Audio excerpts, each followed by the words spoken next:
જામનગર શહેર અને ગ્રામ્ય વિસ્તારમાં વણ શોધાયેલા મિલકત સંબંધી ગુનાઓને ઉકેલવા માટે ઉચ્ચ પોલીસ અધિકારીઓ દ્વારા આપવામાં આવેલી કડક સૂચનાઓના પગલે લોકલ ક્રાઇમ બ્રાન્ચને મોટી સફળતા મળી છે।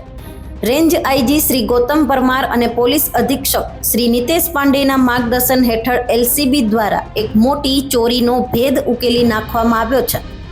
ટેકનિકલ તપાસ અને મળેલી બાતમીના આધારે પોલીસે નવી માણેકવાડી વિસ્તારમાં થયેલી મોટી ચોરીના કેસમાં કાર્યવાહી હાથ ધરી હતી। એલસીબી પીઆઈ AR વાળા અને તેમની ટીમને બાતમી મળી હતી કે ક્રેસન્ટ વિસ્તારમાં વનિતા વિશ્રામ પાછળ ગ્રે રંગના એક્ટિવા સ્કૂટર સાથે એક પુરુષ અને બુરખાધારી બે મહિલાઓ શંકાસ્પદ હાલતમાં ઊભા છે। બાતમીને ગંભીરતાથી લઈ પોલીસે તાત્કાલિક સ્થળ પર પહોંચી તપાસ હાથ ધરી હતી। તપાસ દરમિયાન તેમની પાસેથી મોટી માત્રામાં રોકડ રકમ અને કિંમતી દાગીના મળી આવ્યા હતા। પકડાયેલા આરોપીઓની પૂછપરછમાં ચોંકાવનારો ખુલાસો સામે આવ્યો છે।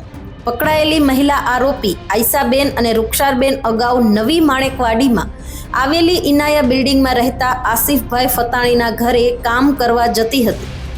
તેમને ઘરની અંદરની તમામ માહિતી હતી અને કબાટની ચાવીઓ ક્યાં રાખવામાં આવે છે તેની પણ સંપૂર્ણ જાણકારી હતી। ઘરના સભ્યો બહારગામ ગયા હોવાની રેકી કર્યા બાદ અંદાજે 12 દિવસ પહેલા રાત્રિના સમયે આરોપીઓએ અગાસી વાટે ગેલેરીમાં પ્રવેશ કર્યો હતો।